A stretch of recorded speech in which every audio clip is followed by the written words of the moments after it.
For 1,000 years, one man ruled the night. His crown was carved from curses, his throne built on fear. 100 princesses offered their blood to keep his darkness alive. But none could touch his heart. Not until a poor street thief, with nothing but courage and a spark of light, made the cursed emperor kneel.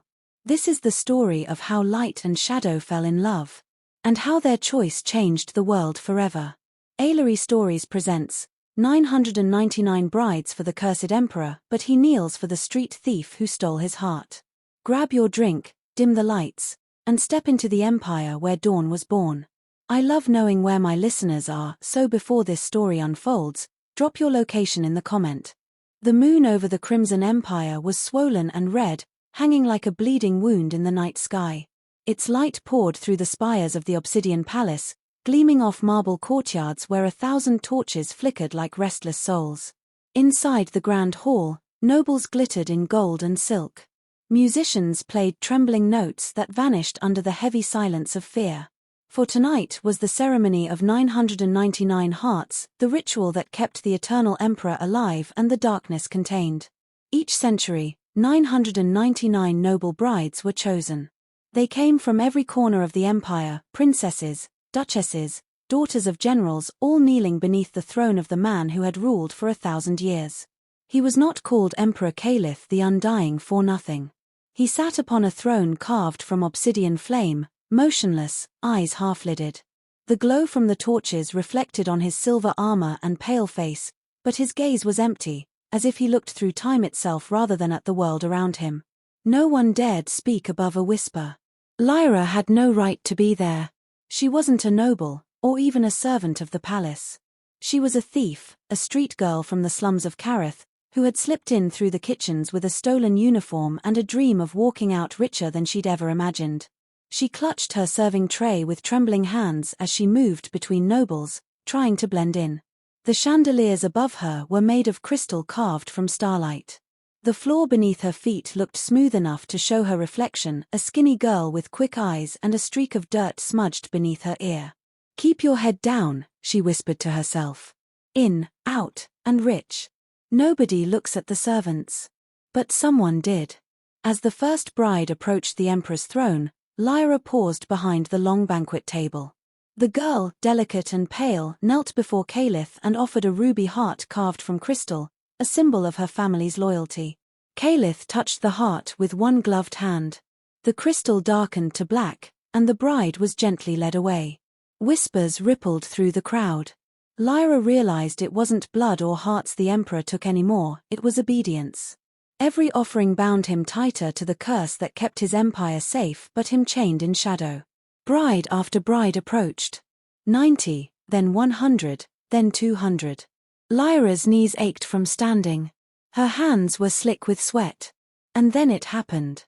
A nobleman's sleeve caught her tray as he turned, and the goblet she carried slipped.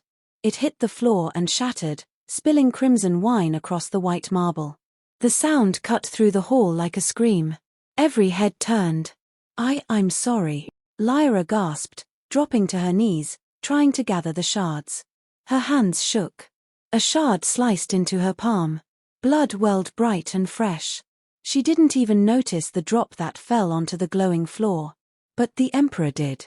For the first time that night, Calith's eyes moved. They glowed faintly red, then gold, then both like sunlight trapped in flame. He rose from his throne with slow, deliberate grace.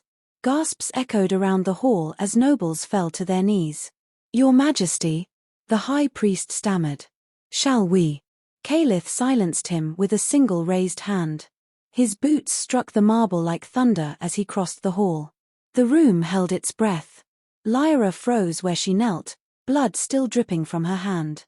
She dared a glance upward, and her heart stopped. The emperor was close enough for her to see the lines of exhaustion on his face. His eyes were beautiful and terrible all at once, ancient and unreadable. He looked at her hand. At the blood that gleamed strangely, not just red, but threaded with faint gold light. "Stand," he said. Lyra tried. Her legs barely obeyed. "What's your name?"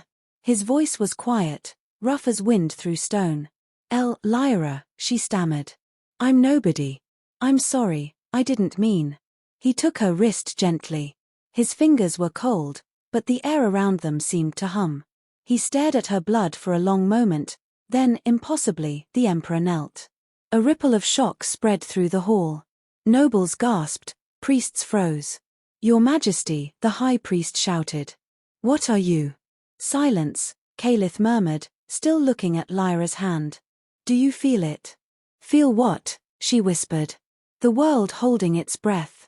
He looked up, his expression torn between wonder and disbelief. "Your blood, it hums with the first light." "I don't know what that means," she cried. "Neither do I," he said softly, "but it means you can never leave this palace again." He rose and turned to his guards. "Take her to the sanctum of twilight.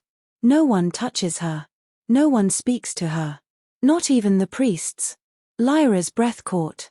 "Wait. I didn't do anything wrong." But the guards were already moving. The nobles watched in silence as the girl with glowing blood was dragged away, while the emperor stood in the center of the hall, still staring at the faint golden drop shimmering on the floor as if it had woken something he thought was long dead. When Lyra woke, she was in a room that didn't belong to any world she knew. The walls were made of glass so dark it reflected starlight.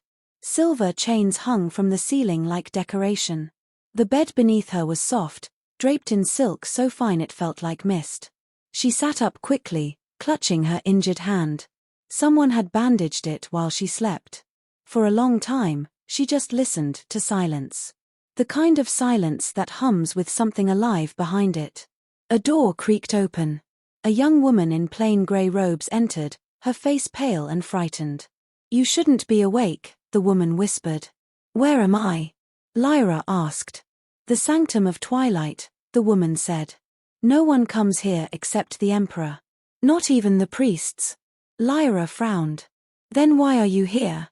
The woman glanced around nervously. "Because I drew the short straw." Lyra tried to laugh, but it came out shaky. "Am I a prisoner?" The woman's eyes filled with pity. "If the emperor touched your blood, you're not a prisoner. You're a miracle.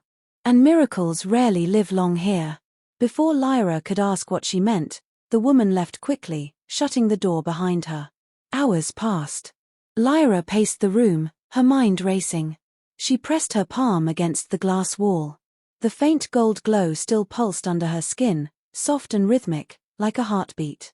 "This can't be real," she murmured. "I was supposed to steal a necklace, not start a legend." The door opened again, but this time it wasn't the servant. The emperor entered, alone. He wore no crown now, no armor, only a dark coat that made his silver hair look brighter, almost white in the dim light. The air itself seemed to bow to him. Lyra backed away instinctively. "I didn't mean to." "You bled," Caliph said quietly, his eyes fixed on her hand. "That was all. I'll leave. Just let me go. You can pretend this never happened." "You think I could?" He smiled faintly, but it wasn't cruel. It was tired. The empire runs on rituals older than memory. When something new happens, it means the balance has shifted. Your blood changed the flame. Do you understand what that means? "I don't even understand why you're talking to me." He took a slow step forward. "Because you did what no priest, no noble, no bride has done in 1,000 years. You woke me up." Lyra blinked. "You were asleep." "In a way." His gaze softened, and for a moment he looked almost human. "Every century, I take the offerings and renew the curse. It keeps my people alive, but it turns me into something less than alive. Until tonight." He reached out and brushed a strand of hair from her face. "When I smelled your blood, I felt warmth, hunger, fear. Things I thought I'd forgotten." Her voice trembled. "You're scaring me." "Good," he said softly. "Fear means you're still alive." He turned away, pacing slowly. "The priests think you're dangerous. The nobles want you executed before dawn. But I can't allow that." "Why?" she asked. He stopped and looked back at her. "Because when I touched your blood, my curse flickered. The shadow inside me drew back. For the first time in centuries, I felt sunlight." "I'm no healer," she whispered. "I'm just a thief." "Then the gods have a cruel sense of humor," he said. For a moment, neither spoke. The silence between them was heavy, filled with something unspoken. Finally, Lyra said, "What happens to me now?" Calith's voice was low. "Until I understand you, you'll stay here. Safe. Guarded." That sounds like another word for caged. He met her gaze without flinching. "It is." She clenched her fists. "I've lived in cages my whole life. Streets, hunger, rules made by people like you. I'm not staying in another one." Something flickered in his eyes, not anger, but respect. "Then don't," he said. "If you can escape my palace, you'll be free. But know this: every corridor in this place listens to me. Every shadow answers to my call. The only way out is through the light you carry." She stared at him, uncertain if he was taunting her or testing her. "Why tell me that?" "Because," he said, turning toward the door, "I want to see if the light still remembers how to run." The door closed behind him with a sound like thunder. Lyra sat on the edge of the bed, her thoughts spinning. The Emperor's words echoed in her head. "If you can escape my palace, you'll be free." Her fingers brushed the bandage on her palm. Beneath it, faint warmth pulsed, gold and alive. She whispered to herself, "Then maybe I'll try." Outside her chamber, Calith stood in the shadows of the corridor, listening. He closed his eyes and let the echo of her heartbeat brush against his senses like sunlight through storm clouds. He had ruled an empire of fear for 1,000 years. But now, for the first time, he was afraid not of losing power, but of what her blood meant. The curse that had kept him immortal was weakening, and the thief who carried the light might be the one to either free him, or end everything. Morning never truly came in the Obsidian Palace. The sun's rays stopped at the crimson clouds that hung forever above the imperial city. Lyra had no window to measure time, only the rhythm of footsteps beyond her door. She tested every corner of the sanctum. The walls were carved glass, the floor polished to mirror black. Every step she took came back to her as a whisper, as though the room remembered what she said. When she pressed her wounded palm to the wall, a faint pattern flared, lines of gold that rippled outward like veins of living metal. The mark startled her so much she pulled away, but the light stayed, pulsing gently. The door opened. The same young servant entered carrying a tray of food. "Eat," she murmured. "He said you must keep your strength." Lyra eyed the bread and fruit. "Why does the Emperor care if I'm strong?" The woman hesitated. "Because something inside you frightened him." Lyra gave a shaky laugh. "Frightened the cursed Emperor? I must be a miracle indeed." The servant's face stayed pale. "Miracles burn bright. And burn out fast." She set the tray down and slipped away. Hours passed before the door opened again, without warning this time. It wasn't Calith but a tall man with sharp features and scholar's robes inked with runes. "I am High Chronicler Waitress," he said. "I study things that should not exist. You are one of them." He circled her as if she were an exhibit. "Your blood disturbed the shadow flame. The last time that happened, kingdoms fell. Tell me, street thief, where did you steal your lineage from?" "I stole nothing," Lyra shot back.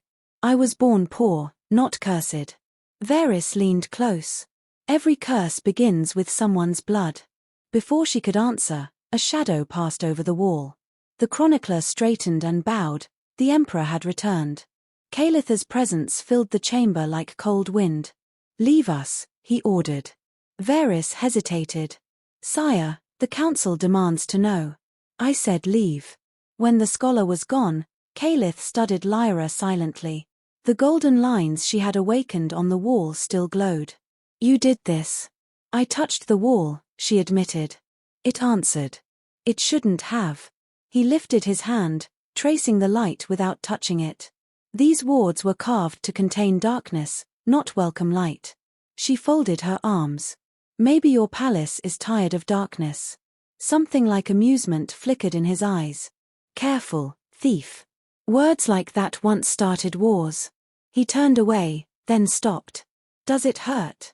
"My hand." She looked down at the fading bandage. "Only when I think about it." "Then don't," he said softly, and left her with more questions than comfort. That night the lights in the sanctum dimmed until the air itself looked liquid. Lyra lay awake, staring at the golden veins still glowing faintly on the wall. When she closed her eyes, she dreamed of a woman standing in sunlight, a woman with Lyra's face, holding a sword made of fire. Behind her knelt a man crowned in shadows. The dream burned away at the edges as she woke, gasping, the echo of the woman's voice still in her ears. When shadow kneels to light, the world begins again.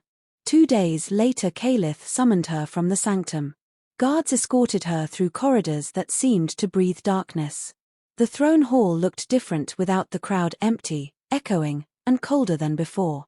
Caliph stood by a long window of black crystal, gazing at the red clouds. "You wanted to see me?" she asked, trying to sound braver than she felt. He didn't look back. "The council thinks I should end you. They fear what your blood might do. And what do you think? I think they're right to fear." The last time the flame changed color, the sky burned for 7 days. He turned then, eyes no longer distant but sharply focused on her. "But I also think you might be the only reason it hasn't burned already." "That's a heavy compliment," she said dryly. "It's a warning." He stepped closer, each movement silent. "Something stirs in the shadows beyond our borders. The curse that binds me is unraveling. When it breaks, the darkness I've held back will flood this world. Unless your light can stop it. I don't even know what my light is."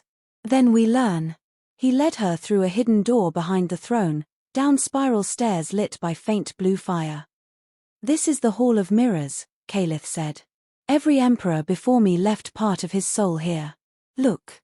The mirrors reflected not her face but images from her life, stealing fruit in the market, sleeping beneath broken roofs, laughing with children in the streets. "They show truth," he said. "But watch mine." He touched one of the mirrors. His reflection flickered, first as a warrior crowned in gold, then as a monster of smoke and flame. "That is what the curse made me." Lyra stared, speechless. "I was meant to be guardian of the light," he continued, voice rough, "but I chose power. The first lightbearer sealed me in shadow to save the world. You carry her blood. Her gift or her vengeance." He stepped closer until the gold in her eyes mirrored the red in his. "If your light touches my darkness again, it might free us both, or destroy us. Maybe both need to happen," she said quietly. Caliph smiled, a sad, human smile. "You speak like someone who's already lost everything." "I have. That's why I'm not afraid to risk it." For a long time he said nothing. Then, very softly, "You should be." The floor shuddered. Somewhere above, bells began to ring. A guard burst into the chamber. "Your Majesty, the northern clans are rioting. They say the thief's magic is spreading disease." Caliph's expression hardened.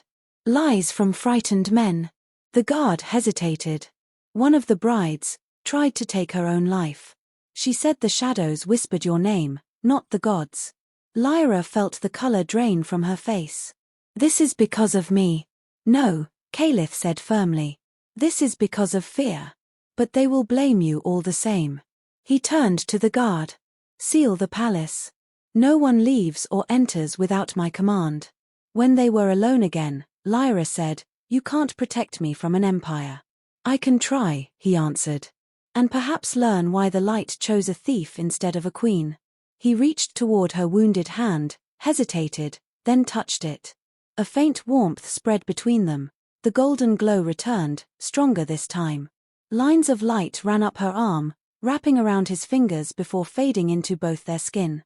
Caliph drew back, shaken. The curse retreated again. She looked up at him. "So what does that mean?" "It means every time we touch, the world changes." Outside, the bells kept ringing. Inside the chamber, silence grew thick as dusk. Neither spoke, but both understood. The Empire's fate had shifted, and their lives, light and shadow intertwined, had only begun to unravel. These 2 chapters carry the plot into the coming political revolt and deepen the bond between Lyra and Caliph while keeping the language straightforward and the tone cinematic. Sure, here's the next portion of the story, continuing from where we left off. I'll keep it rich in imagery and emotion, but clean and readable. The Obsidian Palace no longer felt safe. Rumors seeped through its walls like cold mist. The thief's blood had cursed the Emperor had lost his mind, the Empire would fall by dawn. Lyra heard them in snatches as guards changed watch outside her room. Each whisper deepened the silence around her. She sat by the faintly glowing wall, tracing the gold veins with her fingertip. Her wound had healed, yet the mark still pulsed beneath her skin as if it carried its own heartbeat. The door opened softly. Caliph entered, expression unreadable. "You shouldn't linger in the dark," he said. "It listens." "I'm used to being listened to by walls," she replied. In the slums the walls had ears too, just less fancy. A flicker of a smile ghosted across his face, gone before it settled. "Tonight you'll attend me in court. I need them to see that you breathe, that you're not a phantom." "Attend you?" Her voice cracked. "You mean walk into a room full of nobles who want me dead?" "I'll be there," he said simply, as though that solved everything. She dressed in the garment he sent, a plain gown of silver gray, soft enough to make her feel she'd stolen something priceless just by wearing it. 2 guards led her through corridors heavy with torchlight until they reached the hall of red glass. Dozens of nobles stood beneath the vaulted roof, their faces pale and sharp as blades. Caliph ascended the dais. The room bowed. He didn't take his throne, he remained standing. "This is Lyra," he said. "Her blood has unsettled the flame. I summoned her so you may see the cause before you invent more lies." A noble woman stepped forward, veiled in silk so fine it shimmered like water. "With respect, Your Majesty," she said sweetly, "if the thief is innocent, why does your shadow cling to her?" Caliph's eyes narrowed. "Duchess Nyra, choose your words carefully." But Nyra kept smiling. "We all saw the flame change. You kneel to her, not the gods. That is not balance, that is blasphemy." The hall murmured. Lyra felt every gaze pierce her skin. She tried to speak, to deny the impossible, but the Duchess moved faster. A flash of movement, then pain. Something thin and cold slid against Lyra's throat. Gasps filled the hall. Nyra's silken sleeve hid a dagger dipped in silver.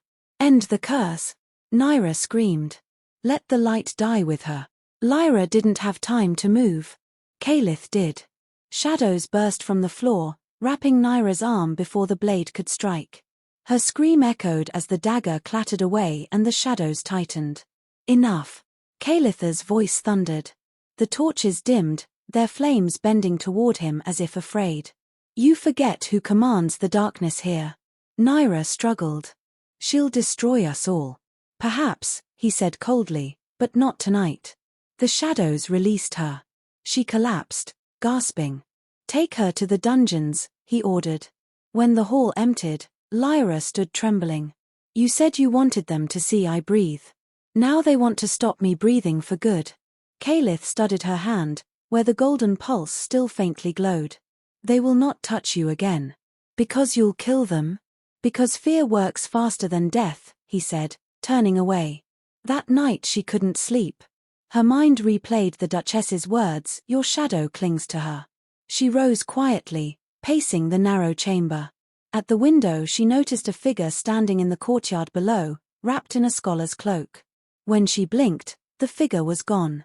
The next morning, a hooded woman entered her room without knocking. She moved like smoke, silent, graceful. "Don't scream," she said. "If I meant to harm you, you'd already be gone." "Who are you?" Lyra demanded. "Seren," the woman replied, lowering her hood to reveal sharp amber eyes. "Court mage. Or traitor, depending who you ask." Lyra stepped back. "If you're here for the Emperor, I'm here for you." Seren's tone was flat. "I've studied the curse that binds him. It was written in blood, a mix of shadow and light. Until last week, I thought the light half was lost forever." Her gaze hardened. "Then you bled. I don't understand any of this." "You will." Seren reached into her sleeve and drew a small crystal vial. Inside shimmered a single drop of golden fluid. "Your blood reacts to darkness. Watch." She opened the vial, poured the drop onto the stone floor, and whispered a word.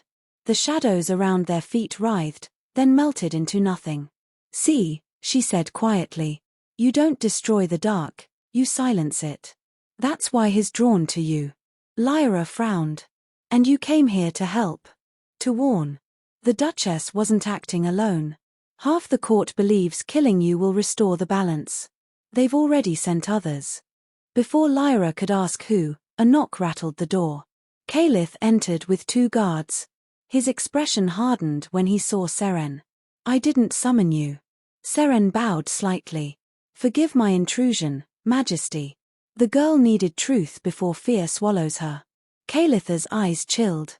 Fear keeps this empire from tearing itself apart. And lies keep you chained, Seren replied. Decide which you prefer.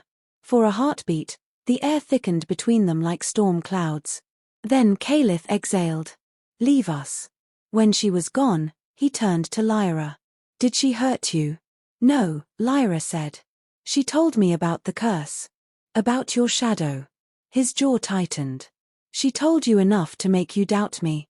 I don't doubt you, Lyra said softly. I just don't know if you're saving me or using me. Calitha's expression flickered, something wounded behind the mask of command. Maybe both. Rain hammered the palace roofs that night, turning the courtyards into mirrors of broken stars. Lyra lay awake listening to it, knowing sleep would not come. Near midnight the door creaked open again, this time without guards or permission. It was Seren. If you want answers, come, she whispered. Lyra hesitated only a moment before following. They slipped through servant corridors and down narrow stairs until the air grew damp and cold. The catacombs beneath the palace stretched like a labyrinth, walls carved with faded sigils. What is this place? Lyra whispered. The bones of history, Seren replied. Every emperor buries his secrets here. She lit a small orb of light. Including the first. They entered a cavern wider than the throne hall. At its center stood a mural, cracked and ancient, depicting a woman of flame facing a man cloaked in shadow. The woman's eyes were gold. She looks like you, Seren said quietly. Lyra stepped closer. The resemblance made her dizzy. Who was she? The first lightbearer, Seren explained. The one who tried to end Calitha's reign of darkness. She failed but sealed part of her soul in his curse. You're her descendant. Lyra felt the world tilt. That's impossible. My mother was a seamstress, my father a thief. Blood forgets nothing, Seren said. You are proof. Before Lyra could answer, a low voice echoed behind them. She's also proof that curiosity kills. Caliph stepped from the shadows, his presence filling the cavern. I told you not to come here. Lyra backed away. You followed us. I followed her, he said, glaring at Seren. The catacombs are forbidden. Seren met his gaze. You can't hide truth forever, Caliph. She deserves to know why her blood sings. His voice dropped to a dangerous calm. Leave.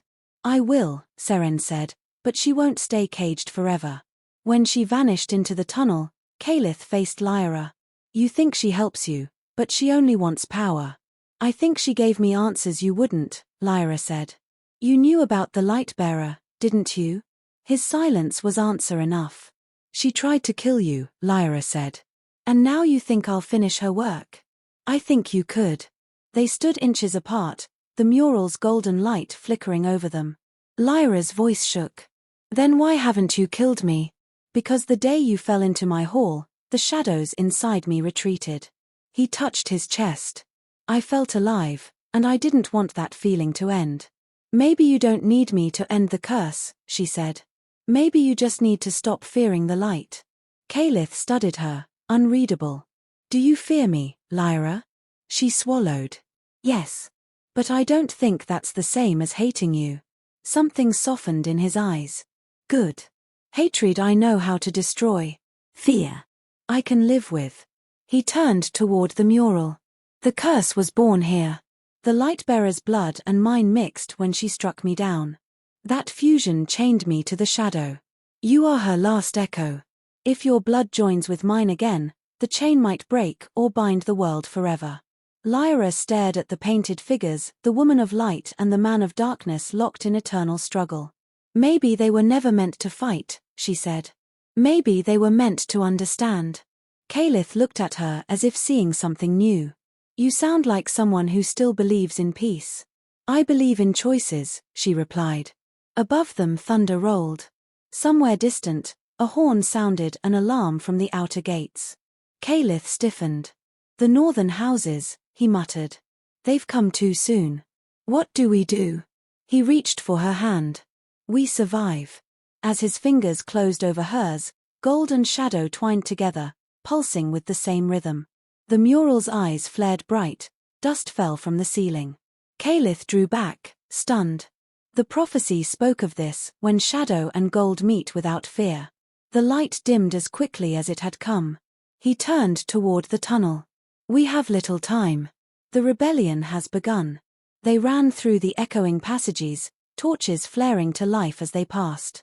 Behind them, the mural's glow lingered, and in its light the two painted figures were no longer fighting but standing side by side. Rain hissed against the glass spires of the obsidian palace, carrying the smell of lightning and iron. The alarm horns still echoed from the northern walls, and the air in every corridor trembled with the sound of marching boots. Caliph and Lyra reached the upper galleries just as servants scattered in fear.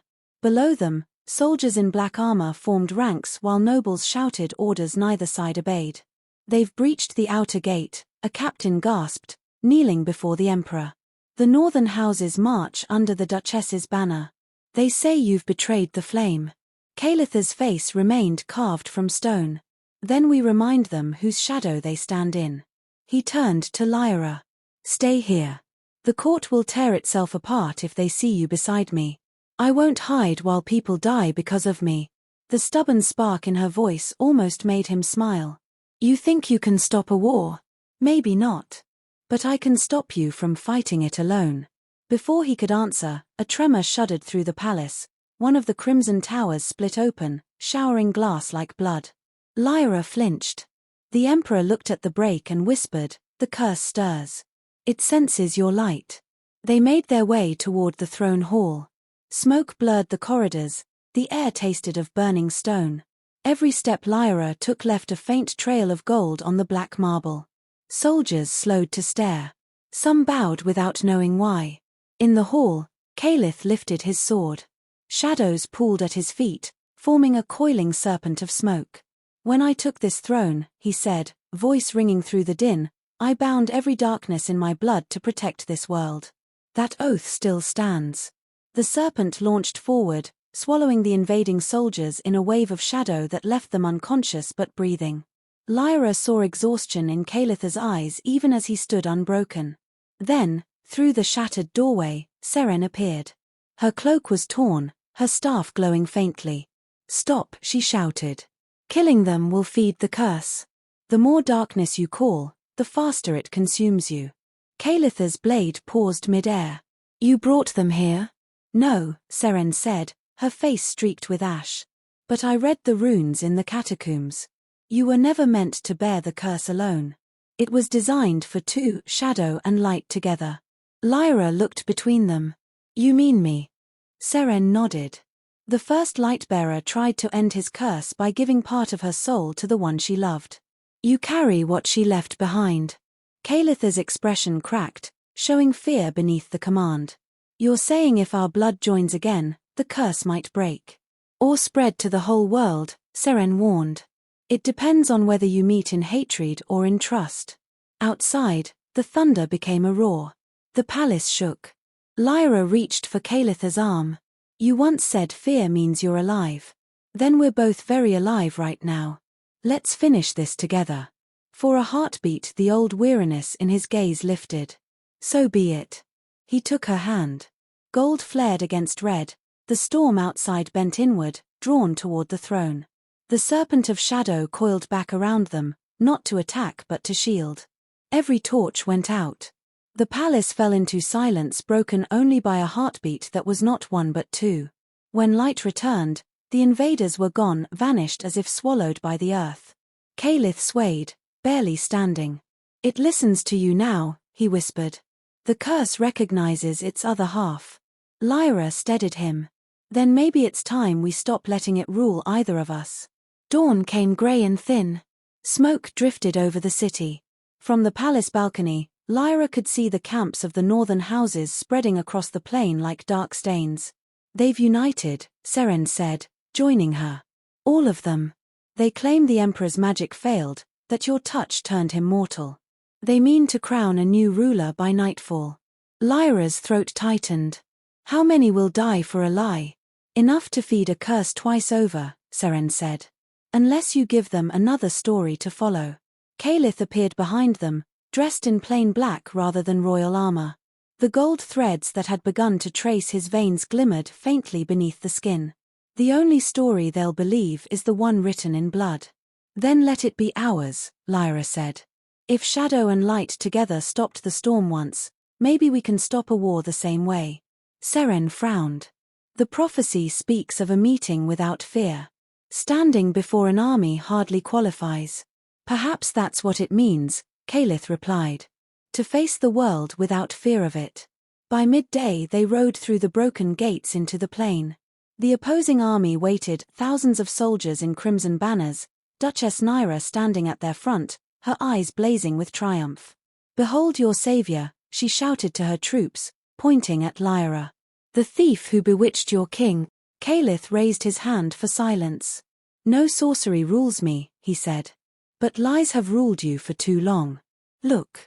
He drew his blade and pressed the edge against his palm. Blood welled, not pure black, but streaked with gold. The curse is breaking. The darkness is ending. Gasps rippled through the soldiers. Nyra sneered. Tricks. Paint and illusions. Then let the light judge, Lyra said. She stepped beside Caliph, lifted her own hand, and let her blood fall to the earth. The drops shone like molten sunlight, spreading across the soil until the ground itself glimmered. A wind rose, sweeping through both armies. The banners twisted together, torches flickered with gold fire. Men dropped their weapons, staring. Lyra's voice carried over the plain. This fight began because of fear, fear of the dark, fear of the light. Look around you. Both can exist. Both can protect. Nyra's face twisted with rage. Lies cannot bind the world. She drew her sword and charged. Caliph moved faster. Their blades met with a sound like thunder. The impact threw sparks that turned to fireflies before vanishing. When it ended, Nyra lay kneeling, her weapon shattered. Caliph lowered his blade. Go. Tell your people the curse dies today. Nyra fled into the smoke. Around them, soldiers dropped to one knee. The war dissolved not in blood but in silence. When the last echo faded, Caliph turned to Lyra. You changed them. So did you, she said. You let them see what you really are. He glanced down at his glowing veins. Half of what I was. The rest. I gave to you. She met his eyes. Then let's share what's left. They stood together as the sun broke through the clouds, thin and pale but real. For the first time in 1,000 years, the obsidian palace cast a shadow made by sunlight, not by flame. The days after the battle blurred into uneasy quiet. The armies had withdrawn, yet the air around the palace still trembled as if the world held its breath. Rain washed the blood from the stones, but not the memory of fear. Lyra stood at the high balcony, watching the storm break over the mountains. The light in her veins pulsed gently with every flash of lightning. It was both comforting and terrifying. Somewhere deep inside, she could feel Caliph's heartbeat, slow, steady, and faintly threaded through hers. He joined her without a sound. His armor was gone, the black robe he wore made him look more human, less like the untouchable ruler he had been. You should rest, he said quietly. I can't. Every time I close my eyes, I see the light-bearer's face, the one from the mural. She looked like me. She was you once, Caliph said. Or rather, what you come from. Her soul carried forward, waiting for the world to need her again. Lyra turned to him. Did you love her? He didn't answer right away. She believed she could save me, he said at last. Perhaps love and salvation are the same thing, and perhaps they both fail in the end. But I'm not her, Lyra said, almost pleading. I don't want to fight you. Then don't, Caliph replied. Fight the curse instead. He reached out, taking her hand. The warmth between their palms built until golden light flared. The sky outside split open with thunder, as if the heavens answered their touch. We can finish what she started, he said. Together. They descended into the old temple buried beneath the palace, the place where the curse had been sealed. The chamber pulsed with faint light from carvings in the walls, ancient words written in both the language of men and of shadows. "This is where the light-bearer struck me down," Caliph said. "And where her blood joined mine." He drew his dagger and handed it to Lyra. "A drop of your blood here might awaken the spell again. But we must be careful. The curse will fight to survive." Lyra hesitated, then pressed the blade against her palm. Her blood dripped onto the stone altar. Instantly, the chamber lit up in gold and black, twin fires spiraling into the air. Caliph stepped forward, his own hand bleeding freely. Their blood mixed on the altar, and the air cracked with the sound of breaking chains. A roar filled the temple, not from outside, but from the walls themselves. The shadows peeled away, revealing figures etched into the stone, faces screaming, hands reaching, hundreds of souls bound inside the curse. Lyra staggered back. "All of them, trapped." "My ancestors," Caliph said grimly. "Every ruler who fed the darkness to keep the world alive. The curse was never mine alone, it belongs to them all." The figures began to move, sliding free from the walls as wraiths of shadow and flame. "You cannot free them without paying the price," Caliph warned. "It demands a vessel." "Then let it be me," Lyra said, her voice trembling. "You've carried it long enough." He caught her wrist. "No. You are the light. If the light dies, the world falls back into night." "Then what do we do?" she cried. "Share it," he said simply. "If shadow and light meet without fear, then both survive." He pressed his bleeding palm to hers again. The light exploded outward. Gold and crimson fire raced along the floor, up the pillars, into the carvings. The wraiths screamed and dissolved into smoke. The air filled with warmth that felt like sunlight breaking through centuries of darkness. When it was over, Caliph was on his knees, gasping. The dark veins that once laced his skin had faded to faint scars. The curse was gone, but so was the immortal fire that had sustained him. Lyra knelt beside him, shaking. "You gave it up." "I gave it back," he murmured. "Life was never meant to be endless."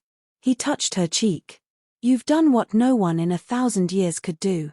Her tears fell onto his hand, shining gold. "We did it." Above them, the storm cleared. For the first time in centuries, dawn light streamed through the temple roof, touching the stone floor with real warmth. The peace that followed lasted only a night.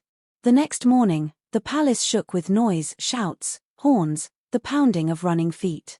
Lyra woke to find Seren bursting into her chamber. "The nobles are rising again," the mage said, breathless. "They claim the emperor is dead and the throne is empty." "He isn't dead," Lyra said. "He's resting." "Tell them that." "They've already crowned a council of blood to restore order." Lyra threw on her cloak and followed Seren into the hall.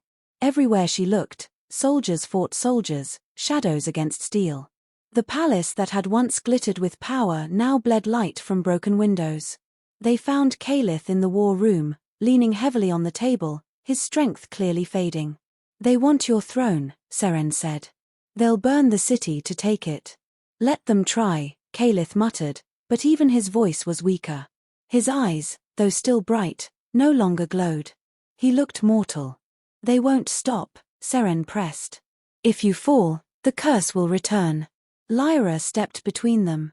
"Then we end the throne itself. End the idea that one person holds all the light or all the dark." Caliph looked at her in silence. Then he nodded. "Perhaps that is the only way." By dusk the rebels broke through the outer gates. Lyra and Caliph stood together in the throne hall, the same place where they had first met. The obsidian throne behind them glowed faintly, its carvings alive with the memory of their joined blood. "They're coming," Lyra whispered. "Let them see what they're fighting," Caliph said. He turned to her. "If I fall, keep the light alive. Promise me." "You're not falling anywhere," she said, gripping his hand. The doors crashed open. Dozens of nobles poured in, their armor slick with rain. At their head was Lord Waitress, the chronicler who had once called her a miracle. Now his eyes blazed with fanatic fire. "Your Majesty," he said mockingly, "or should I say, former Majesty. You've polluted the bloodline of kings." Step aside, and we may let you live. Caliph smiled faintly. You mistake mercy for weakness, Varys. He raised his hand, but before he could summon even a flicker of shadow, Lyra's light erupted, flooding the hall. It blinded the attackers, casting long, wavering shadows that looked almost human. She felt her strength surge, Calith's strength, borrowed through the bond that tied their hearts. Varys shielded his face. Which? Maybe, Lyra said. But one who's done running. She spread her hands, and the light became solid ribbons of gold that wrapped around weapons, turning steel into harmless smoke. When it faded, the nobles knelt, not in reverence but in shock.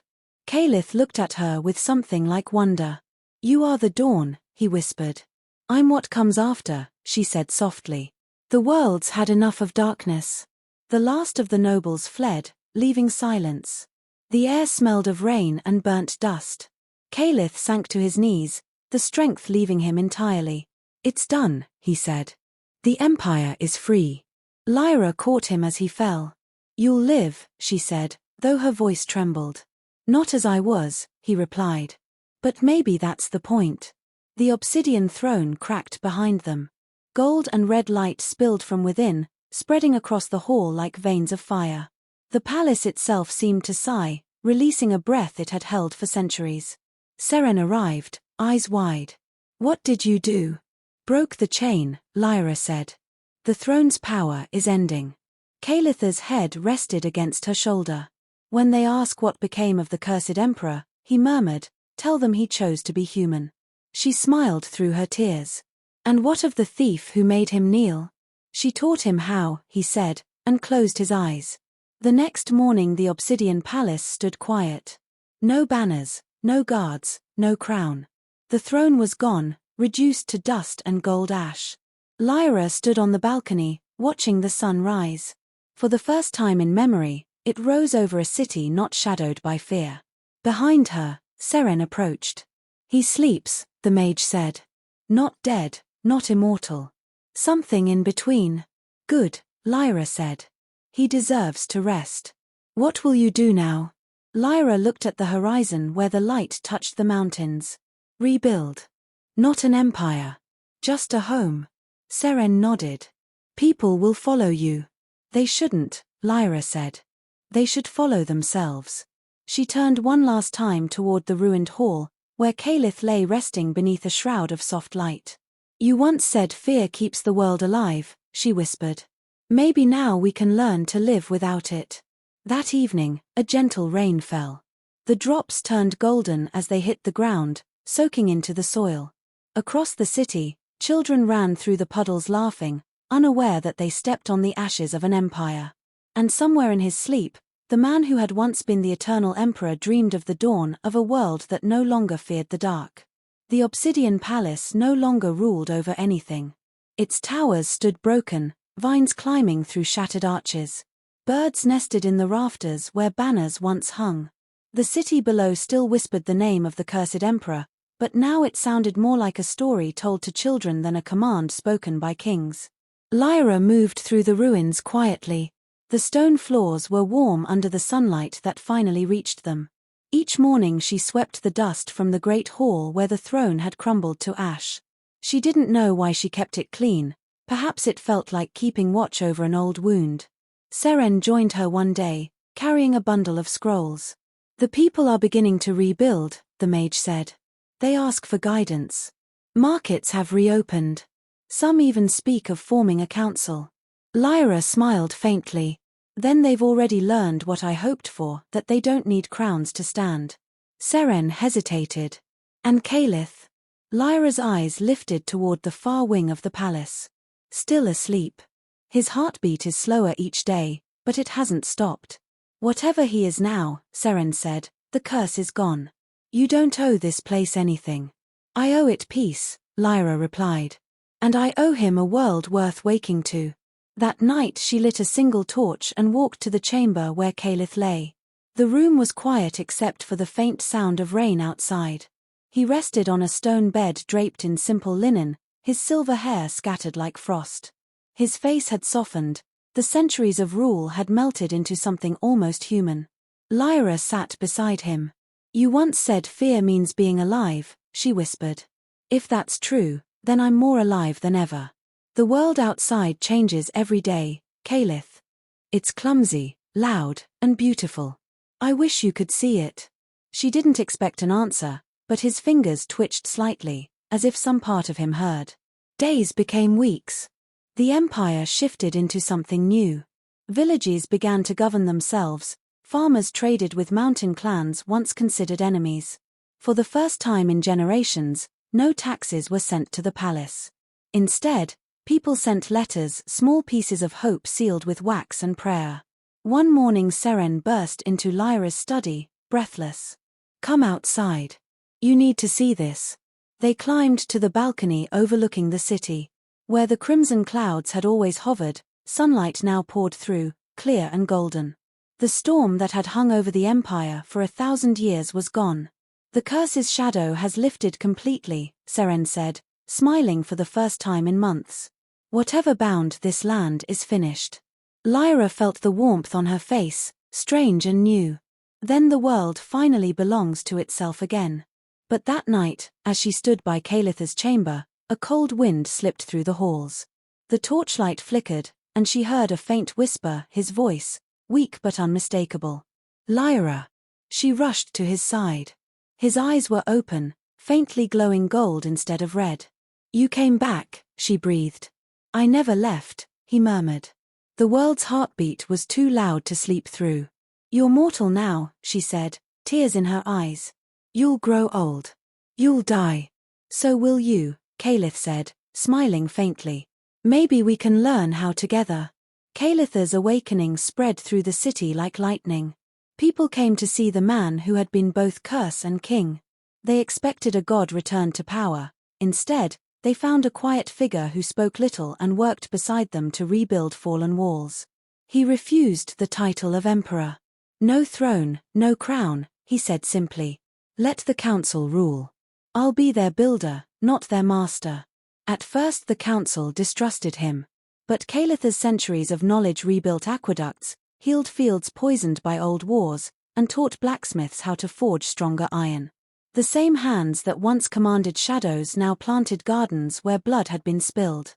Lyra helped him, traveling between villages, teaching people to read and write the new laws they made for themselves. She found joy in small things, children running through sunlight, markets full of laughter instead of fear. Yet not all shadows vanished. In the north, remnants of the old nobility gathered, whispering of lost glory. Seren brought the reports. They call themselves the Crimson Circle. They believe the throne can be remade. Calith frowned. Then the lesson isn't over. They're led by Waitress, Seren added. He survived. Lyra's heart tightened. He'll come for us. Calith looked out at the horizon where storm clouds gathered again. Let him come. This time, we meet him in the open. A month later, they met the Crimson Circle on the plains where the curse had once been broken. There were no armies, only a gathering of voices. Waitress rode at the front, aged but unbent, eyes burning with fanatic fire. You tore down everything, he shouted. Without the crown, we are nothing. You were nothing because of the crown, Lyra answered. Now you can be free. Free. Waitress sneered. To starve. To wander in a world without order. Calith stepped forward. The world needs order, yes, but not obedience. It needs choice. You're a fool, Waitress spat. You gave up eternity for this. Calith met his gaze calmly. Eternity without change is death wearing another name. For a moment, the wind stilled. Then Waitress drew a dagger, the same design as the one the Duchess once used, and lunged. Calith didn't move. Lyra's light flashed, stopping the blade inches from his chest. The air shimmered with gold, and when it cleared, the dagger was gone, turned to ash in Waitress's hand. Your darkness ended the day you chose to kneel, Waitress hissed. Calith nodded. And yours ends the day you learn to stand. Waitress fell to his knees, his fury breaking into despair. The followers behind him lowered their weapons, not out of defeat but understanding. No battle followed, only silence. Lyra stepped forward, placing her hand on the cracked earth. From this day, she said, No blood shall be spilled for crowns or curses. The world belongs to all who live in it. Kalitha's voice joined hers. This is the Dawn Pact. The words spread like wind through the crowd. Farmers, soldiers, nobles each repeated them until the sound became a promise carried across the land. Weeks later, the fields near the palace bloomed again. The golden rain from that first dawn had seeped into the soil, and now wildflowers covered the hills, half crimson, half gold. Children called them dawnflowers. Lyra and Calith walked among them in the quiet evening. He leaned on a cane now, mortal strength finally showing its limits. The world remembers you kindly, she said. Then it remembers too much, he replied with a smile. I was never kind. You became kind, she said. That's harder. He looked toward the setting sun. When I was immortal, every dawn felt the same. Now each one feels like a gift I'm afraid to waste. Lyra took his hand. Then don't waste it. Build something new with me. What would we build? A school, she said. A place to teach what we've learned, that light and shadow can exist together. Kalitha's smile deepened. Then let that be our legacy.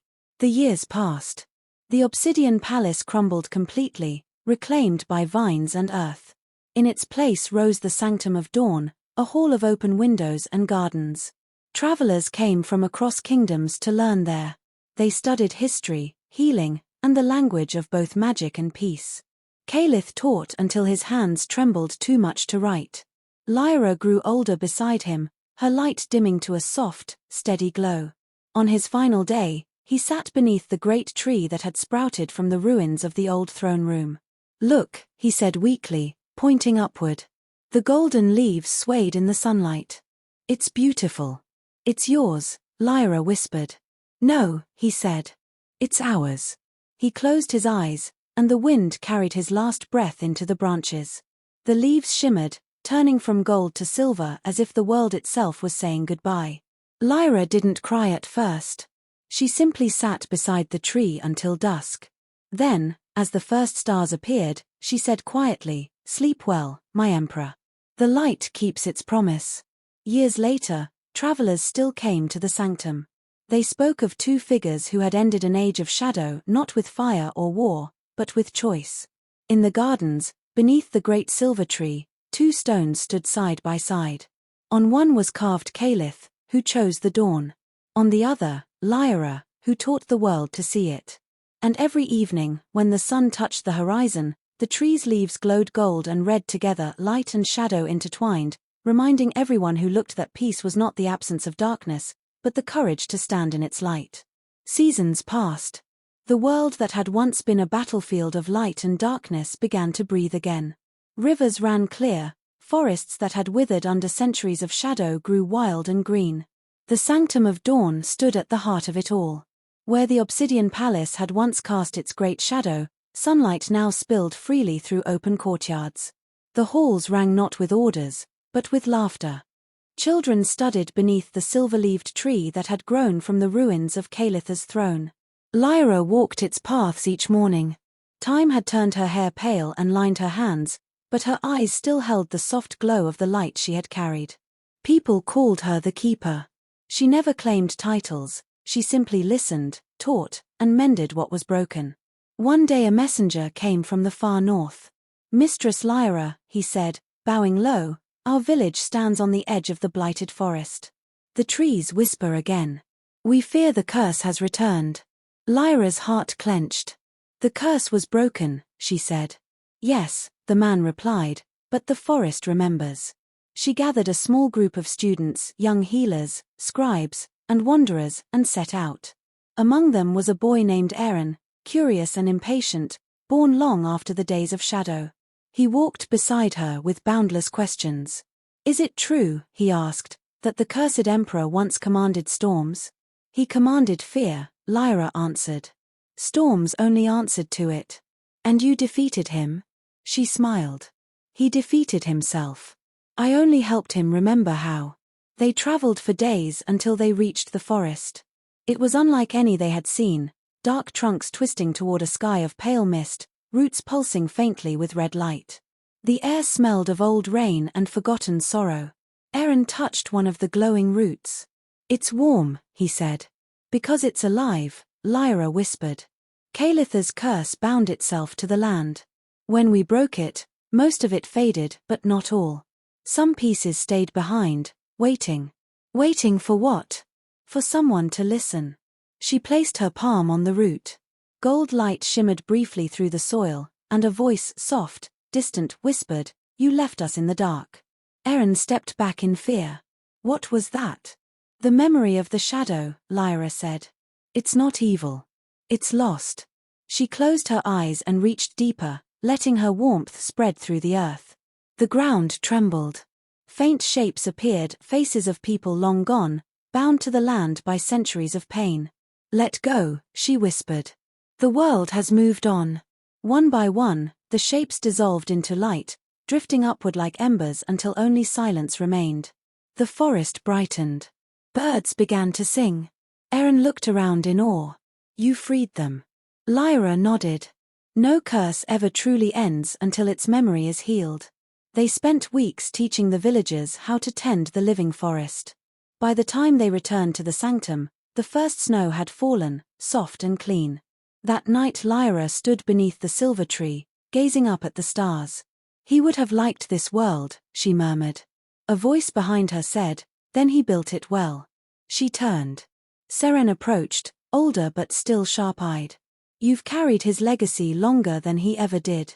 Lyra smiled gently. It was never his alone. Or mine. The council wants to name you High Keeper, Seren said. They say the world still needs a guide. Lyra shook her head.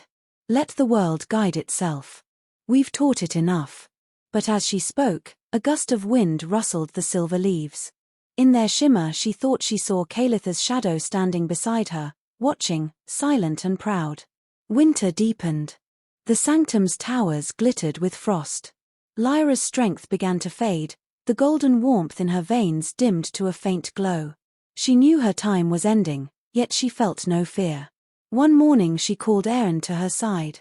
The boy, now nearly grown, found her sitting beneath the great tree, a blanket around her shoulders.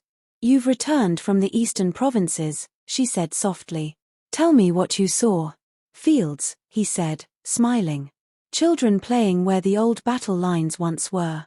They say the light from the tree reaches even that far. Good, she said. Then the dawn still spreads. He knelt beside her. You're tired. I'm ready, she corrected. The light was never meant to stay in one person forever. It moves on. Aaron's voice trembled. What happens when you're gone? You'll teach, she said simply. You'll remind them that peace is not given, it's made, again and again. That evening she walked through the sanctum one last time, touching the stone walls that had grown warm from generations of hands. Every hall echoed with life, students debating, mags chanting lessons, laughter spilling through open doors. It was everything she and Kalith had dreamed. When night came, she returned to the tree. The moonlight turned its silver leaves to glass. Seren waited there, holding a small crystal vial, the last remnant of the light Lyra had once carried. The council wanted to preserve this, Seren said. But I think it belongs with you. Lyra took the vial, feeling its warmth. No. It belongs with the world. She poured the golden light at the base of the tree. The ground shimmered, and the branches began to glow from root to crown. The entire valley lit up as if the sun had risen at midnight. People came running, awed and speechless, as the leaves turned from silver to gold. Aaron reached her side. What's happening? Lyra smiled. The light is choosing again. All around them, tiny sparks lifted from the tree and floated into the night, drifting toward every corner of the horizon. The light scattered, dividing into 1,000 points, one for every village, every home. Seren whispered, You've given it back to them. It was always theirs, Lyra said. The glow around her deepened. Her form grew faint, as though the light within her were finally ready to return to the sky. Aaron clutched her hand, but she only whispered, Don't be afraid. Where there's light, there's always shadow, and where there's shadow, the light will find its way. Her body dissolved into radiance, scattering upward to join the stars. The silver tree stood blazing gold, its leaves singing softly in the wind. Generations passed. The story of the cursed emperor and the thief of light became legend, then myth. Children learned it in songs, how shadow and light once fought and then learned to walk side by side. The sanctum of dawn grew into a city of scholars and healers. At its heart, the great golden tree still stood, its branches forever glowing. People said that on quiet nights, two figures could be seen beneath it, one cloaked in crimson shadow, the other shining faintly like morning light, watching over the world they had rebuilt. And every dawn, as the sun touched the horizon, the leaves of the tree shimmered red and gold together, whispering the promise that had remade the world. Light and shadow, forever entwined. The dawn never ends. The dawn may never end, but this story will only live on if you keep its light burning. If you felt the fire of this tale, like, share, and subscribe to join our growing realm of storytellers. Drop a comment below. Would you walk with the light, or rule the shadows? And don't forget to ring the bell, because the next legend is already rising.